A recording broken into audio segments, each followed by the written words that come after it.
드루킹과 댓글 조작을 공모한 혐의를 받고 있는 김경수 경남지사가 지난 6일 특검에 소환된 지 사흘 만인 어제 두 번째 소환돼 조사를 받았습니다. 드루킹 김동원 씨와 3시간 30분 동안 대질신문도 받고 오늘 새벽 5시쯤 집으로 돌아갔습니다. 주요 쟁점들을 김광선 변호사와 자세하게 짚어보겠습니다. 안녕하십니까? 네, 안녕하세요. 네, 변호사님. 역시 핵심은 드루킹 김동원 씨와의 대질신문이었습니다. 당초 김경수 지사는 대질신문에 기꺼이 응하겠다는 입장이었고 반면 김동원 씨는 다소 꺼리는 듯한 모습도 보였었는데 결국 대질신문이 이루어졌군요. 근데 뭐 대질신문은 강제로 할 수는 없어요. 그래서 일단 두 사람의 진술 중에서 누구 진술이 신빙성이 있느냐, 누가 거짓말을 하느냐를 좀 가늠해 보기 위해서 하는 게 대질신문이거든요. 네. 그런데 김경수 지사는 뭐 본인은 기꺼이 대질조사에 응하겠다 이렇게 얘기를 했었고, 그렇다고 한다면 이제 관건은 과연 드루킹이 대질조사에 응할 거냐 이런 거였는데 이제 처음에는 좀 꺼려했다고 합니다. 네. 그렇지만 결국 하겠다고 했기 때문에 어제 한 2시 정도부터 드루킹은 좀 대기를 하고 있었어요. 그리고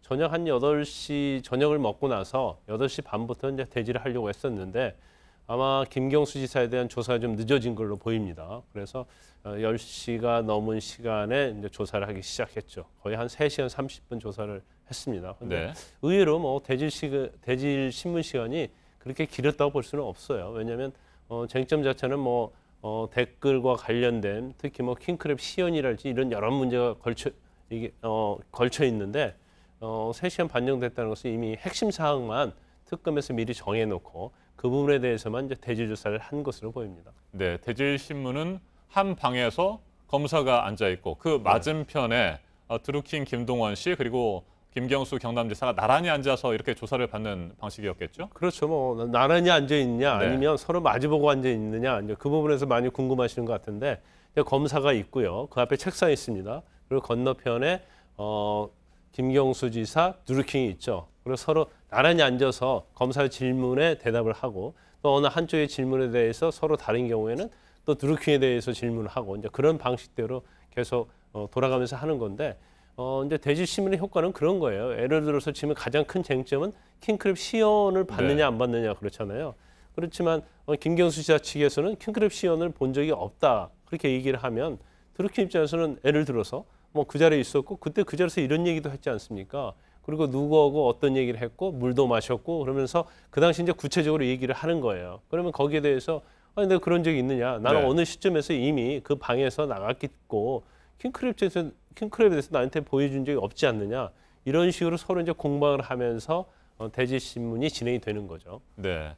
지금까지 들려오는 얘기에 따르면 두 사람의 진술은 역시 예상대로 엇갈렸다고 합니다. 그렇다면 대질신문을 한다고 하더라도 결국은 검찰이 뭐 물적 증거, 예를 들자면 뭐 CCTV라든지 아니면 뭐 스틸 사진이라도 확보를 해야 되는 상황인 것 같은데 어떻게 보십니까?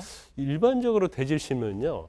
어떤 그 유죄의 증거를 확증할 만한 네. 이제 명백한 증거, 우리가 보통 스모킹건이라고 얘기를 많이 하죠. 그러한 유력한 증거가 없는 경우에 누구 진술이 과연 신빙성이 있느냐, 네. 누구 말이 맞지? 그런 면에 있어서 판단이 안 서는 경우에 대질신문을 해요. 그렇죠. 그러면 사실 지금 특검 자체는 김경수 지사를 피의자로 확정적으로 입건을 했잖아요. 그리고 증거를 가지고 있다고 지금 언론에 계속 흘러나와요. 그러면 대질신문을 할 필요가 있었을까? 왜냐하면 그 증거만으로도 유죄를 입증할 수 있고 네. 영장을 청구하면 영장을 발부할 가능성이 크다고 볼 수 있거든요. 그럼에도 불구하고 특검이 대질신문을 했다는 것 자체는 그러면 이제까지 언론에서 나온 것처럼 정말 어떤 결정적인 스모킹건이 없는 것이 아닐까. 그렇기 때문에 대질신문 하는 게 아닌지 그런 부분에서 사실은 생각해 볼 수 있는 네. 부분이 있어요. 그래서 구태여 대질신문까지 했을 때 서로 진술이 굉장히 평행적으로 갈 거단 말이에요. 그러면 이러한 진술 자체가 과연 유력한 유죄의 증거가 될 수 있을까? 그러면 특검이 정말 스모킹건을 갖고 있는 것일까? 거기에 대해서 사실은 우리가 의구심을 가질 수는 있죠. 네. 킹크랩 댓글 조작 프로그램 시연회가 있었다고 드루킹 측에서 주장을 했던 2016년 11월 9일 당시 파주 느릅나무 사무실에 간 김경수 지사가 모든 행사가 끝나고 현금 100만 원을 줬다 이렇게 주장을 당초에 드루킹 측에서 했었는데 그 진술을 번복했다는 얘기도 있더라고요. 이건 왜 그랬을까요? 이제 제가 아까 말씀드린 것처럼 이제 대질신문이 됐건 어떠한 유죄의 증거로 된 진술의 신빙성은 구체적이고 얼마나 일관성 있느냐가 굉장히 중요해요. 그런데 이제까지 나온 이야기는 이제 드루킹이 그날 킹크랩 시연을 보여주고 이제 100만 원을 받았다 이렇게 얘기하고 있었잖아요. 그런데 그 진술을 번복을 했다는 거고 네. 또 그 자리에 있었다고 알려진 양모 씨도 100만 원 받은 적이 없다. 이렇게 경복모 회원이죠. 그렇죠. 이렇게 진술을 번복했다는 거예요. 그러면 왜 처음에 100만 원을 받았다고 얘기를 했을까? 그런데 이제 그건 이런 시각에서 볼 수 있죠. 100만 원을 받았다고 하면 뭐 정치자금법 위반과 관련된 부분이 있을 수 있고 또 킹크랩 시연 자체가 우리 왜 이 부분이 굉장히 중요하냐면 킹크랩을 그냥 보는 게 아니고요. 시연을 하면 아마 네이버나 다음과 같은 대형 포털 사이트에 적용을 할 거예요. 네. 그래서 그 적용을 했을 때 순위가 어떻게 바뀌어지는지 이제 그런 걸 다 보여줬다고 한다면 그러면 김경수 지사가 그걸 인지했을 가능성이 크고 네. 그리고 나중에 URL을 통해서 이거 홍보 좀 해달라고 보냈다는 건데 그럼 이것도 킹크랩 시연했던 것처럼 그런 식으로 댓글 조작할 가능성이 크다 이렇게 볼 수밖에 없기 때문에 킹크랩 시연을 봤냐 보지 않느냐가 굉장히 중요한 거죠. 근데 그 당시에 지금 드루킹 이야기는 프로토타입이라는 시제품을 보여줬고 네. 실질적으로는 그건 매크로다. 그러니까 자동 반복하는 프로그램.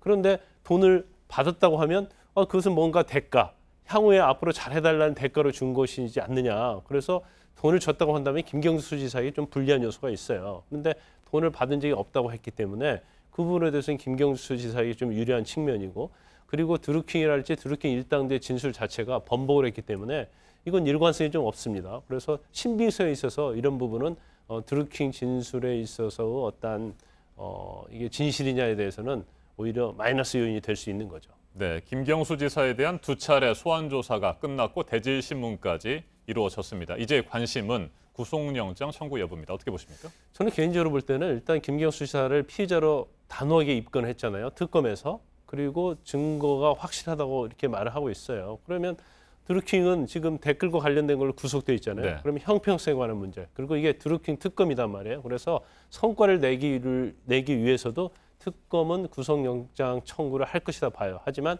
저는 구속영장 발부에 있어서는 좀 회의적으로 봅니다. 네, 이번 주말 청와대 송인배 정무비서관 그리고 백원우 민정비서관 2명을 소환해서 특검이 조사할 예정이라고 하는데 어떤 부분들을 중점적으로 조사하게 됩니까? 일단 뭐 송인배 비서관 같은 경우는 드루킹을 김 지사에게 연결해 준 걸로 알려져 있고 네.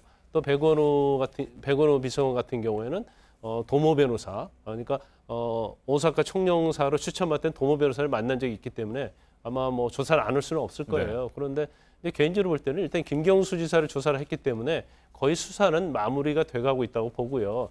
일단 연결해 준 사람 그리고 그 과정에 약간 개입한 사람을 조사 안 할 수가 없죠. 그래서 그 조사는 사실은 김경수 지사의 혐의를 입증하는 데 있어서 중요한 건 아니고 단지 이제 수사 과정에서 참고적으로 조사한다 이렇게 볼 수 있습니다. 알겠습니다. 김광선 변호사님 말씀 잘 들었습니다.